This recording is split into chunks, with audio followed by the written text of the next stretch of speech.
My hands trembled as I reached for the white pillbox on my nightstand, the one I'd filled just yesterday. Empty. Completely empty. I blinked, confusion washing over me like cold water. My heart medication, my blood pressure pills, the thyroid supplement, all gone.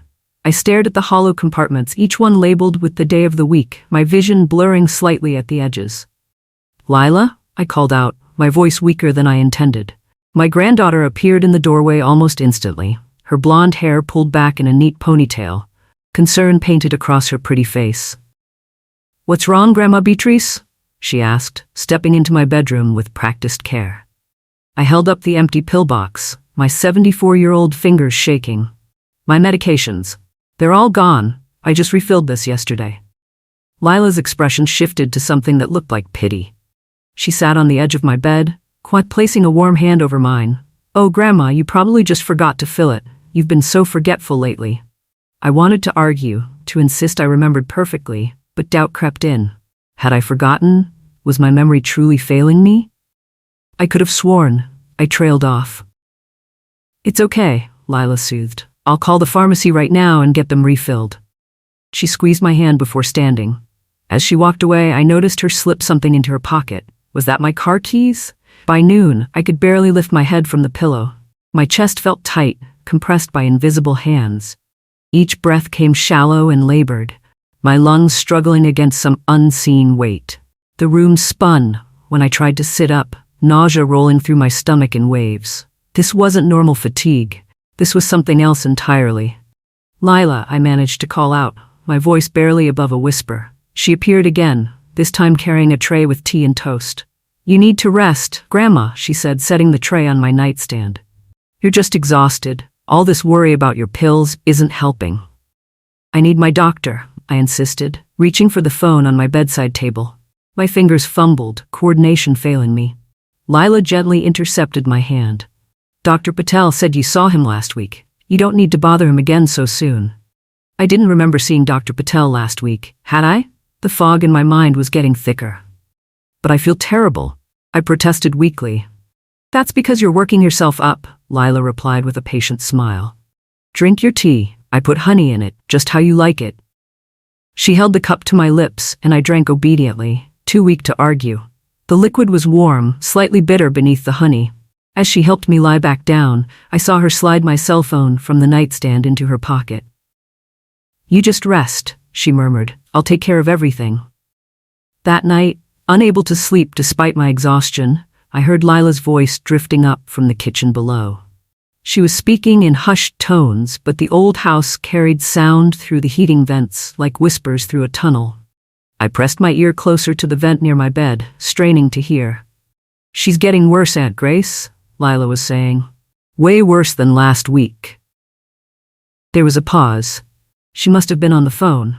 "No, I don't think she'll make it much longer. The way she's declining, it's faster than we thought." My heart began to race, each beat thundering in my ears. What was she talking about? "The will takes effect immediately upon her death," Lila continued, her voice taking on a harder edge I'd never heard before. "Everything goes into the trust, and I'm the primary beneficiary. She set it up herself years ago, remember?" Another pause, then a low laugh that made my skin crawl. "A few more days, maybe a week at most. Then we won't have to worry about money anymore." I pulled away from the vent, my entire body trembling. This couldn't be real. My own granddaughter, the sweet girl I'd raised after her mother, my daughter, died 5 years ago. The girl I'd taken into my home, supported through college, loved unconditionally. She was waiting for me to die. No, she was helping me die faster. The next morning, I waited until I heard Lila's car pull out of the driveway before attempting to move. She'd told me she was going grocery shopping, that she'd be back in an hour. My body protested every movement as I forced myself out of bed, gripping the nightstand for support. The world tilted dangerously, but I steadied myself with sheer determination. I had to know the truth. Lila's bedroom was down the hall, a space I'd given her when she moved in 2 years ago. I'd never invaded her privacy before, but desperate times called for desperate measures. Each step felt like climbing a mountain, my legs weak and unsteady. When I finally reached her door, I had to lean against the frame to catch my breath. Inside, her room was neat, almost too neat. Everything had its place, organized with military precision. I made my way to her dresser, pulling open drawers with trembling hands. Clothes, accessories, nothing unusual. Then I reached the bottom drawer. Beneath a layer of sweaters, my fingers touched something hard and plastic. I pulled out not one, but all 5 of my prescription bottles. Each one sealed, untouched. The pills inside exactly as the pharmacy had dispensed them 3 days ago. The labels bore my name, the dates recent. My heart sank as I counted them. My blood pressure medication, heart pills, thyroid supplement, the diuretic, and the blood thinner I desperately needed after my stroke last year. All here, all unused, while I'd been growing sicker and weaker. With shaking hands, I pulled out my phone, thankfully still in my bathrobe pocket from yesterday, and took photos of every bottle, every label, every detail. When my son Andrew visited that afternoon, I saw my chance. He'd driven in from 2 hours away, looking concerned as he settled into the armchair across from my bed. Lila had insisted I stay in bed to preserve my strength, and I hadn't had the energy to argue. "Dad's worried about you, Mom," Andrew said, taking my hand.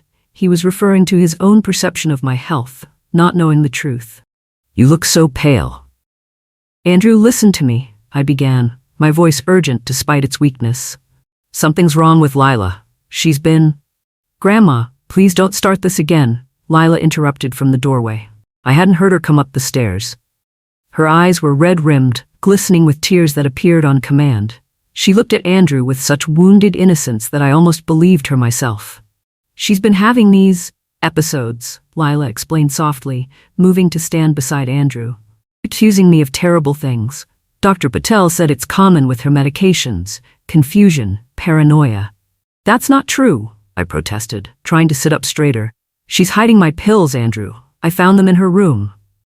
Andrew squeezed my hand, his expression pained. "Mom, Dr. Patel mentioned you might experience some memory issues. Lila's been nothing but devoted to you." "I'm not confused."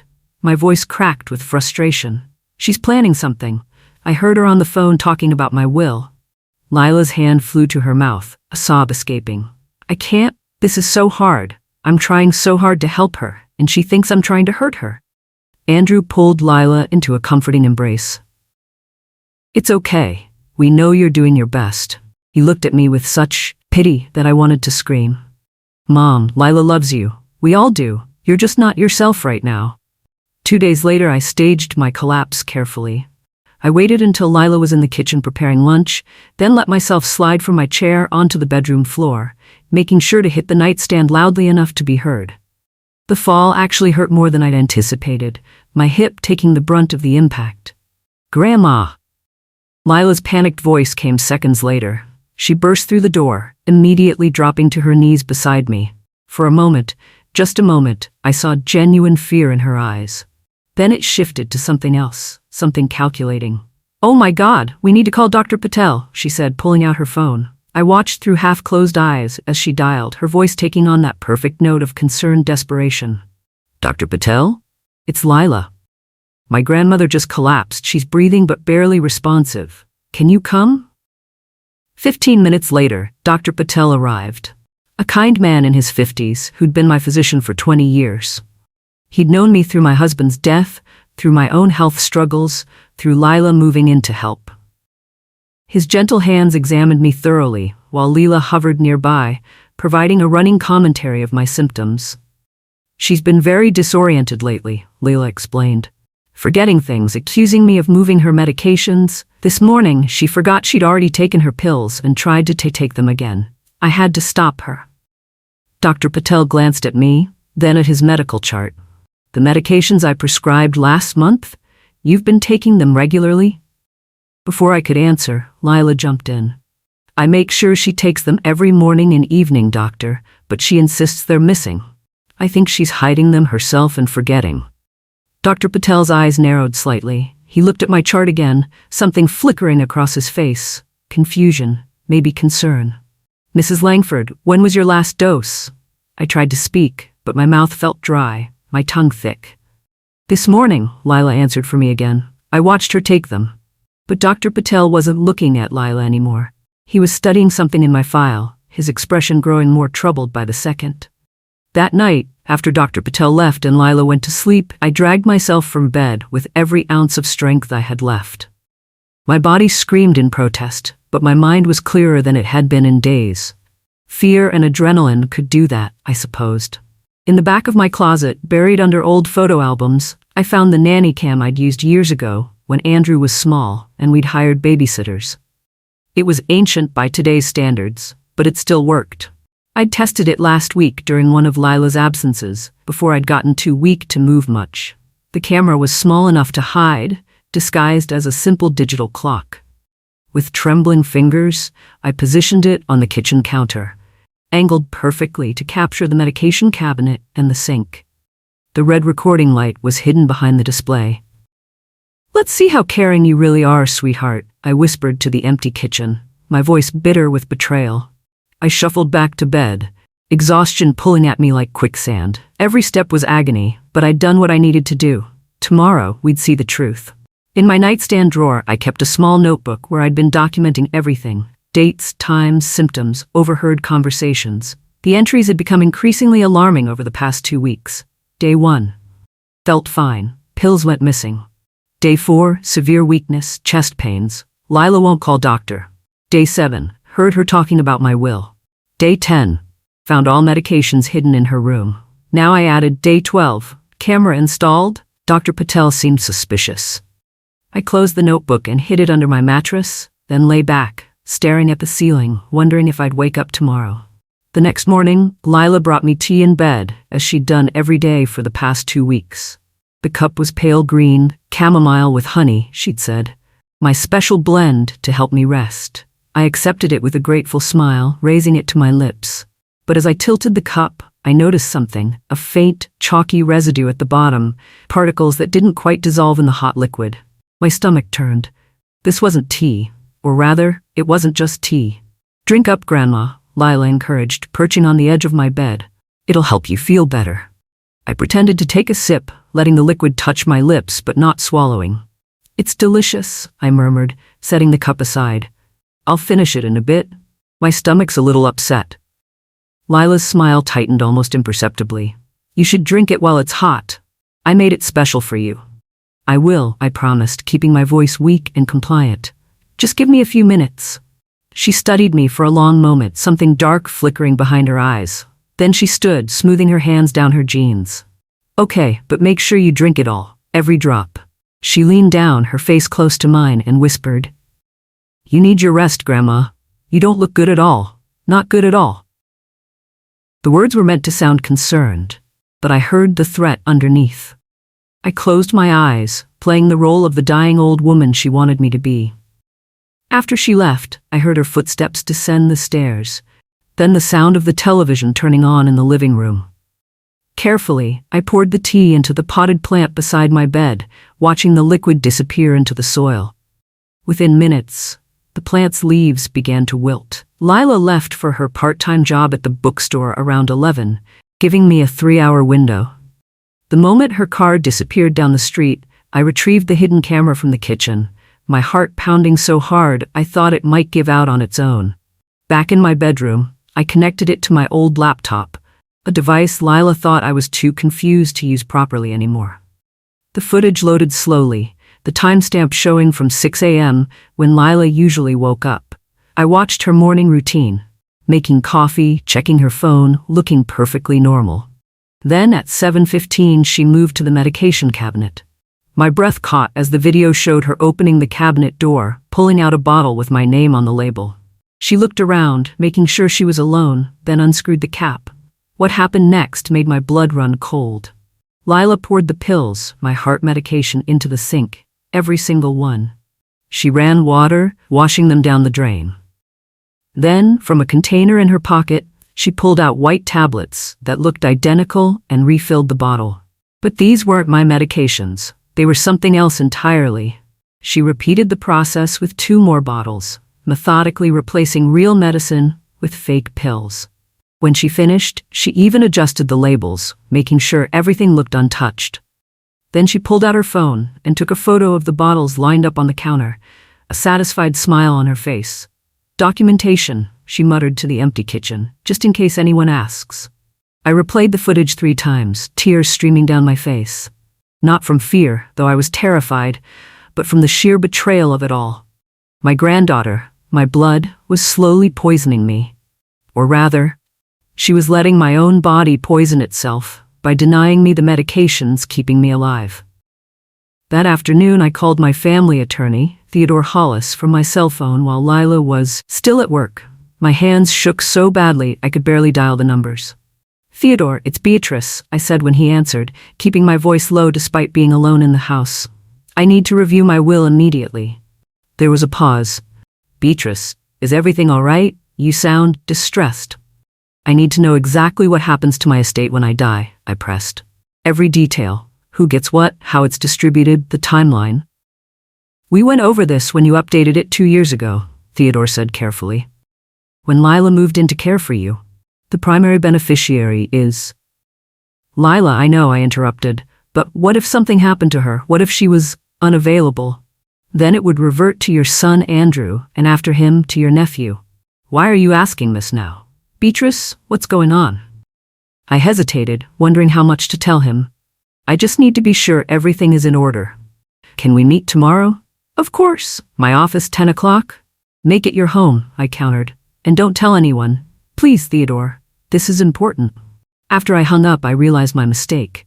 In my urgency, I'd forgotten to check if Lila had truly left for work, or if she was somewhere in the house. The silence felt suddenly oppressive, dangerous. I moved to my bedroom window, peeking through the curtains. Her car was gone, but my paranoia had taken root. That evening, when Lila returned home, she seemed agitated. She made dinner in silence, her movements sharp and jerky.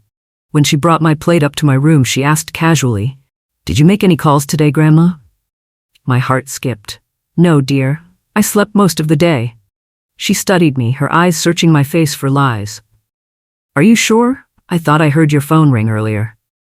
"Oh, that might have been a wrong number," I said, keeping my voice frail and confused. "I don't really remember." Lila's jaw tightened, but she forced a smile. "Okay, well, eat your dinner. You need to keep your strength up." After she left, I noticed my cell phone was no longer on my nightstand where I'd left it. It was now on the dresser, screen facing down. She'd been checking it. She knew. The next morning, I woke to Andrew standing over me, his face pale with panic. "Mom, oh thank God you're awake." I blinked, confused. "Andrew? What are you doing here?" "Lila called me in hysterics," he explained, gripping my hand. "She said you collapsed last night, that you were barely breathing. I drove straight here." I looked past him to where Lila stood in the doorway, her face a mask of concern, but her eyes were cold, calculating. "I didn't collapse," I said slowly. "I went to bed normally." "You don't remember?" Lila's voice trembled convincingly. "Grandma, you fell in the bathroom around midnight. I found you on the floor. I tried calling Dr. Patel, but he wasn't available, so I called your son." Andrew looked between us, uncertainty creeping into his expression. "Mom, are you sure? You don't remember falling?" The fog in my mind was real, I realized. The medications I wasn't getting were affecting my cognition. I don't know," I admitted, fear creeping in. "Maybe I did fall. I don't remember much from last night." Lila stepped forward, placing a gentle hand on my shoulder. "It's okay, Grandma. Short-term memory loss is common with your condition. That's why you need me here, to keep you safe." She looked at Andrew with such false devotion that I wanted to scream. "I'll take good care of her, don't worry." After Andrew left, promising to check in daily, Lila returned to my room. She carried a glass of water and held it to my lips. "Drink," she commanded softly. "Every drop." I had no choice but to obey. Later that week, I told Lila I had an appointment with Dr. Patel for routine blood work. It wasn't entirely a lie. I had called his office and requested it, claiming I felt off and wanted to make sure my medications were working properly. Lila's reaction was immediate and alarming. "I don't think that's necessary," she said quickly. "You just saw him last week." "I don't remember that visit," I countered, which was true. "I want to make sure everything's okay." Her hands clenched into fists before she relaxed them, forcing a smile. "Of course. I'll drive you." "No need," I replied. "The appointment's at 2. You'll be at work." Her smile faltered. "I can take off early." "I'll be fine," I insisted with more strength than I felt. "The medical transport service can take me." That evening, after I'd returned from having my blood drawn, Lila made a production of collapsing into a chair, tears streaming down her face. Within minutes, my cell phone rang. It was Andrew. "Mom," his voice was tight with worry. "Lila just called me. She said you collapsed at the doctor's office, that they had to revive you. Are you okay?" I looked at Lila, who was watching me with red-rimmed eyes, her phone still in her hand. "I didn't collapse," I said slowly. "I had blood drawn, but I was fine." "She's confused again," Lila said loud enough for Andrew to hear. "The nurse said she passed out in the waiting room. Dr. Patel had to examine her. I wasn't there because she wouldn't let me come." Andrew's sigh was audible. "Mom, please, let Lila help you. She's trying so hard." After the call, I sat in stunned silence. Lila had called Andrew before I'd even gotten home, setting up her lie before I could counter it. She was getting bolder, more desperate. The walls were closing in, and I was running out of time. 3 days after my blood work, Dr. Patel called me directly on my cell phone while Leela was in the shower. His voice was grave, professional, but with an undercurrent of concern that made my heart race. "Mrs. Langford, I need to speak with you privately about your test results." I moved to my bedroom, closing the door softly. "What's wrong?" "Your blood work shows something very concerning," he said carefully. "The levels of your prescribed medications in your system are almost non-existent. In some cases, they're completely absent." My hand tightened on the phone. "What does that mean?" "It means you haven't been taking your medications, or," he paused significantly, "someone has been preventing you from taking them. Mrs. Langford, without these medications, your heart condition could become critical. Your blood pressure is dangerously high, your thyroid levels are completely off. You should be in the hospital right now." "I've been taking them," I whispered. "Or at least, I thought I was. The pills Lila gives me." "What pills does Lila give you?" His voice sharpened. I explained everything, the missing bottles, finding them hidden in her room, the tea with the residue, the camera footage I'd captured. As I spoke, I could hear the water in the bathroom shut off. Leela would be out any moment. "I'm documenting everything," Dr. Patel said urgently. "This appears to be deliberate medical neglect at minimum, possibly attempted." He didn't finish the sentence, but we both knew what he meant. "Mrs. Langford, I need you to be very careful. Can you keep this phone call secret?" "Yes," I breathed as I heard Lila's footsteps in the hallway. "Good, I'm going to help you, but we need to be smart about this. I'll call again tomorrow with a plan." That evening at dinner, I decided to test Lila. We sat at the kitchen table, something she'd insisted we do to maintain normalcy, even though I could barely sit upright without exhaustion. "The doctor called today," I said casually, watching her over my soup. "About my test results." Lila's spoon froze halfway to her mouth. "Oh? What did he say?" "He said something's wrong with my medications," I continued, keeping my voice weak and confused. "That they're not working properly." Her face went pale, then flushed. Did he say what specifically?" "He mentioned my blood levels were off," I said, studying her reaction. "He wants to adjust my prescriptions." The relief that washed over her face was visible, her shoulders dropping as tension released. She thought I didn't know the real problem. "Well, that's probably for the best," she said, her voice overly bright. "New medications might help you feel better." "Maybe," I agreed, taking a small sip of my soup, though I told him I'd been taking them exactly as prescribed. Her fork clattered against her plate. "What?" "I told him I take every pill you give me," I clarified, watching her face carefully. "That you're very careful about my medication schedule, very thorough." Lila's laugh was nervous, forced. "Of course. I'm just making sure you get what you need." "Exactly what I need," I echoed softly. That night, she stood in my doorway for a long time after she thought I'd fallen asleep, just watching me in the darkness. I kept my breathing steady, my eyes closed, but I felt her gaze like ice water down my spine. She was calculating something, changing her plans. I was making her desperate, and desperate people made mistakes. The next day, Dr. Patel arrived for what Lila thought was a routine house call. I'd told her the doctor wanted to check on me after my episode, at his office, the one Lila had fabricated. She'd agreed immediately, probably thinking it would reinforce her lies. Dr. Patel brought his medical bag and a warm smile, playing his role perfectly. "How are we feeling today, Mrs. Langford?" he asked, loud enough for Lila to hear as she hovered in the bedroom doorway. Tired, I admitted truthfully. Very tired. He began his examination, checking my blood pressure, my heart rate, my reflexes. With each test, he shook his head slightly, his expression concerned. "Lila, you've been managing her medications?" he asked, turning to my granddaughter. "Yes, doctor," she replied, stepping forward eagerly. "Every morning and evening, exactly as prescribed. Sometimes she gets confused and thinks she hasn't taken them, but I make sure she does." "That's very dedicated of you," Dr. Patel said, his voice carefully neutral. "Tell me, what's her routine?" Lila launched into a detailed explanation of my care schedule, each lie delivered with such conviction, I almost believed her myself. Dr. Patel listened, nodding, making notes on his tablet. Then he pulled out a new prescription bottle. "I'm adjusting her medication regimen," he explained, handing the bottle to Lila.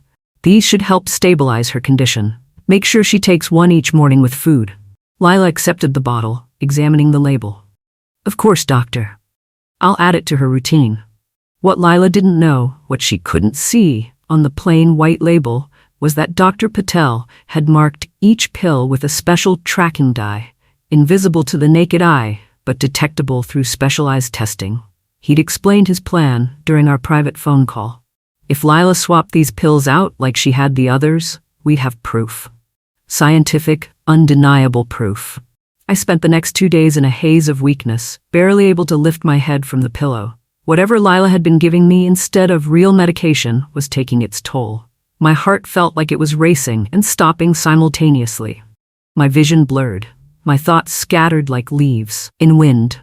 But through it all, I kept my hidden camera running, positioned to capture the kitchen counter where my new medication sat. On the third night, Lila made her move. The camera footage, which I reviewed the next morning during her brief absence, showed everything in devastating clarity.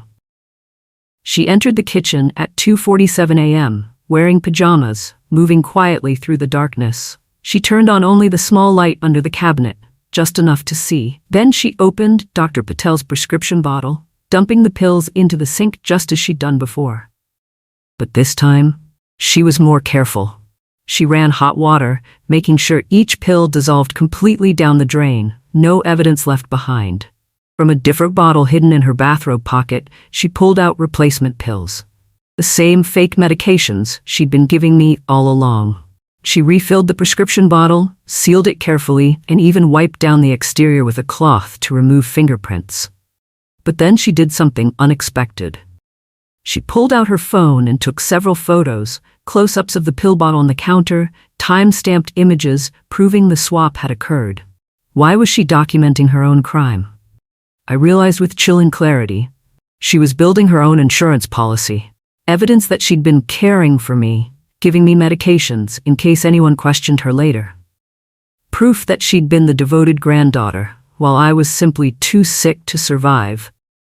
The footage ended with Lila returning to her room and me sitting alone in my bedroom, watching my granddaughter methodically plan my death.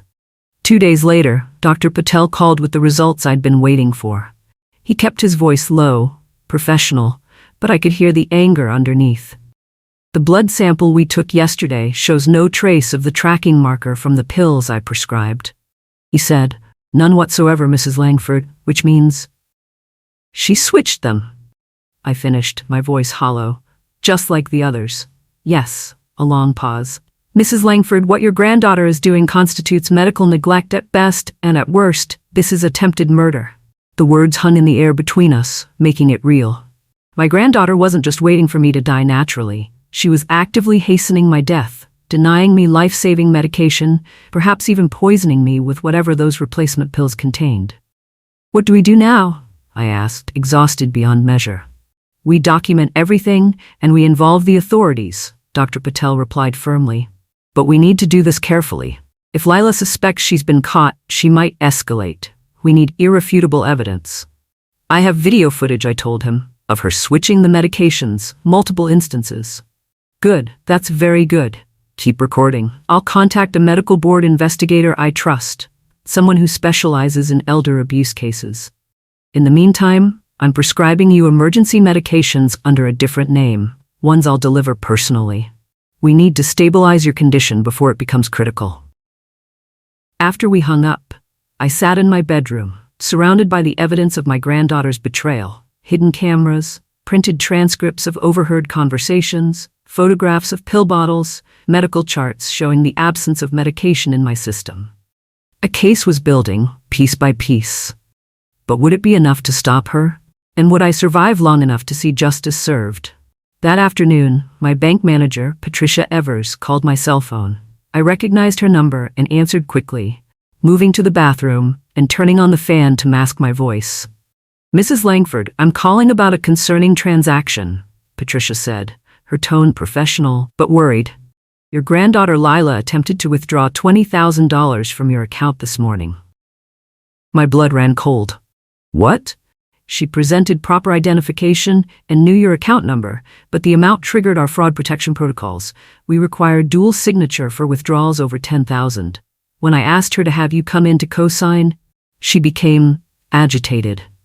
"Did she say what the money was for?" I asked, my hands trembling. "Home repairs," she claimed. "Urgent foundation work that couldn't wait." Patricia paused. "Mrs. Langford, is everything all right?" Your granddaughter seemed very insistent, almost desperate. "Patricia, I need you to freeze all account access except for my personal transactions," I said firmly.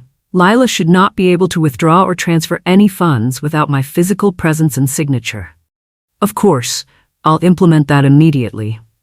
After hanging up, I checked my financial records on my tablet, another device Lila thought I was too confused to use. What I found made my stomach turn. Over the past 3 months, there had been small, steady withdrawals. 500 here, 700 there. Nothing large enough to trigger alerts, but together they added up to nearly $15,000. Lila had been siphoning money, preparing for something. The attempted large withdrawal suggested she was getting impatient, that her timeline was accelerating. Whatever she'd planned, it was happening soon. That evening, when Lila returned from the bank, her face was tight with barely controlled anger. She made dinner in hostile silence, slamming cabinet doors, running water too hard. When she brought my plate up, she wouldn't meet my eyes. "The bank called," I said carefully, watching her reaction.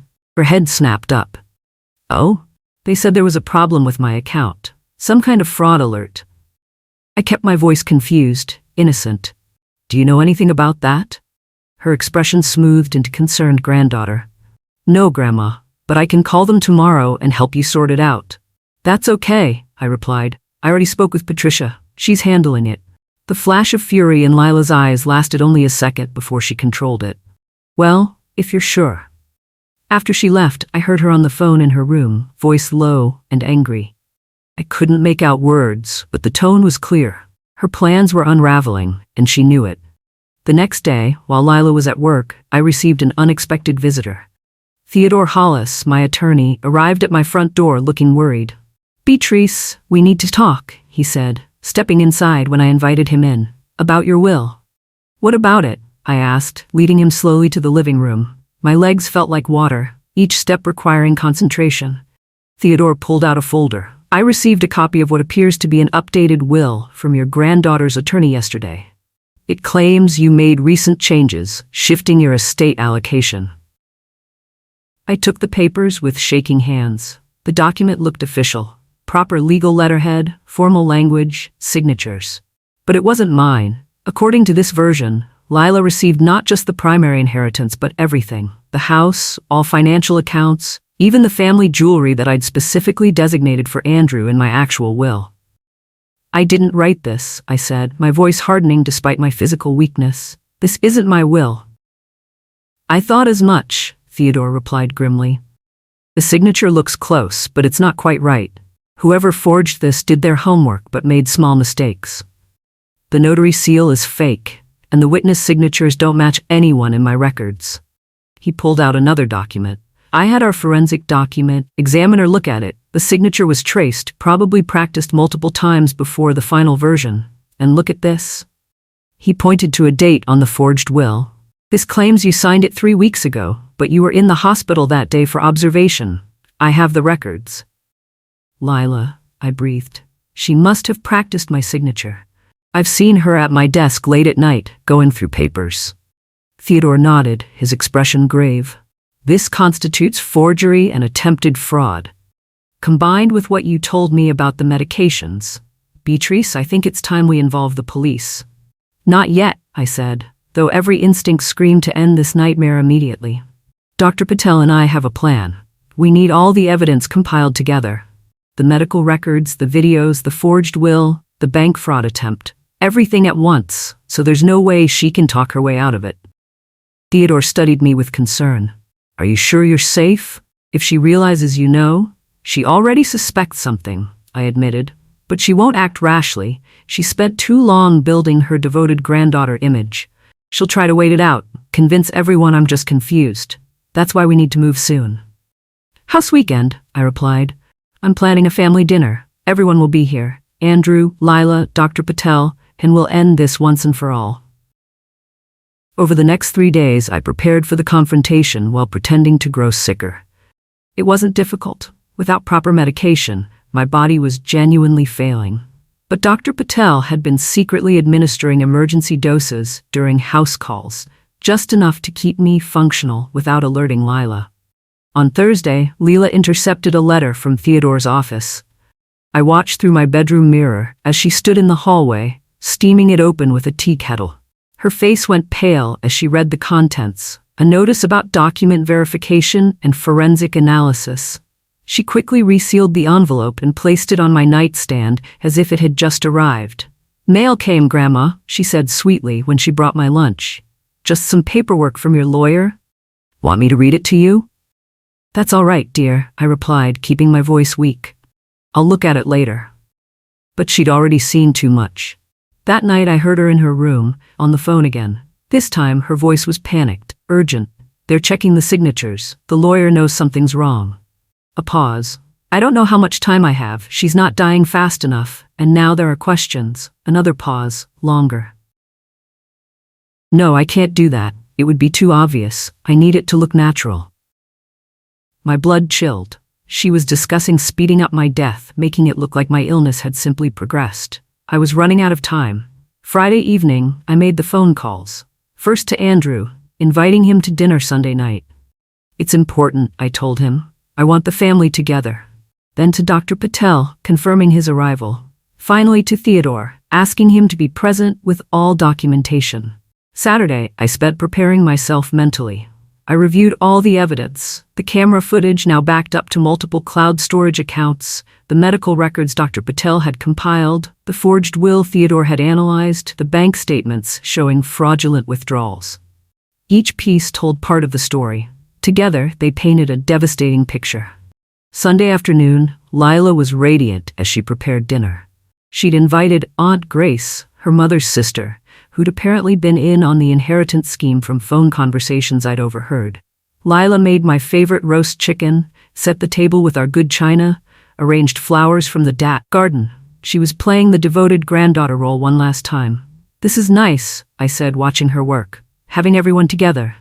It really is, Lila agreed, her smile not reaching her eyes. Family is so important. At 6 o'clock, Andrew arrived, followed by Aunt Grace, a thin woman with calculating eyes who barely acknowledged me. At 6:15 the doorbell rang. I'll get it, Lila said, moving toward the door.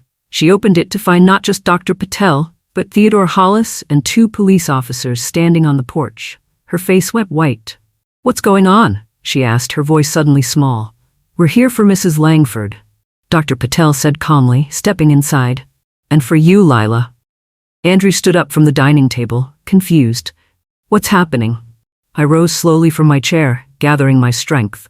What's happening is the truth, finally. Dr. Patel moved to the dining room, setting his medical bag on the table. Everyone, please sit down, he said with quiet authority.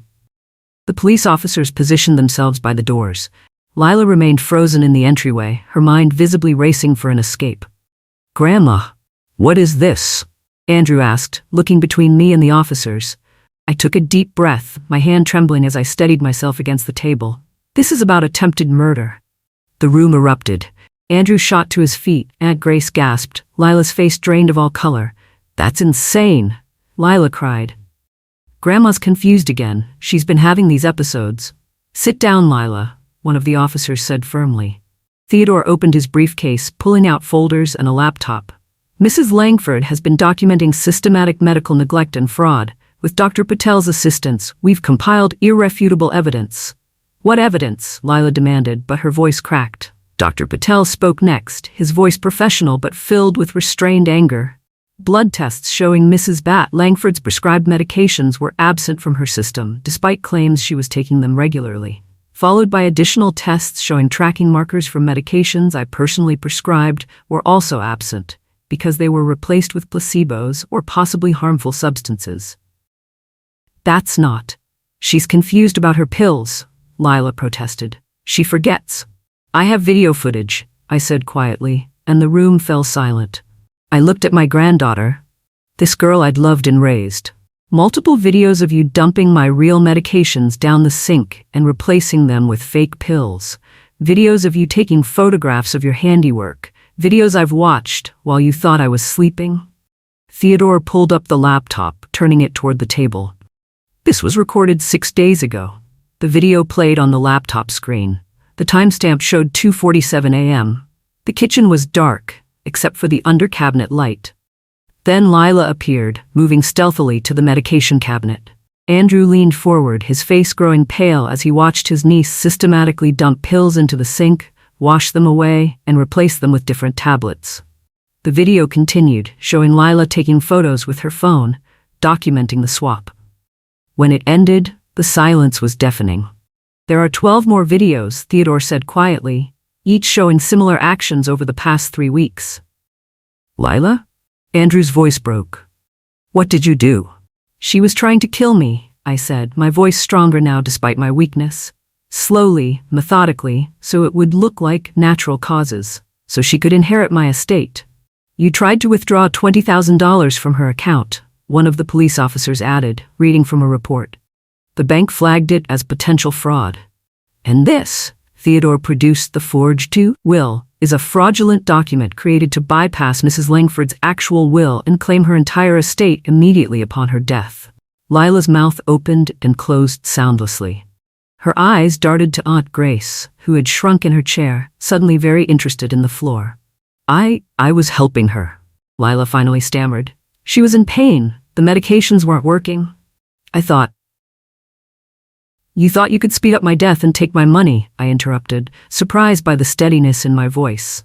I heard you on the phone, Lila, multiple times, talking about my will taking effect, about not having to worry about money anymore, about me not lasting much longer. Andrew turned to his niece, tears streaming down his face. How could you? She took you in. She loved you.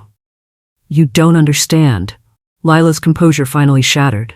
She has so much money just sitting there. I needed it. I have debts, plans, a life to live. She's old. She was going to die soon anyway. The raw honesty of it shocked everyone into silence. Lila Carter, one of the officers, stepped forward.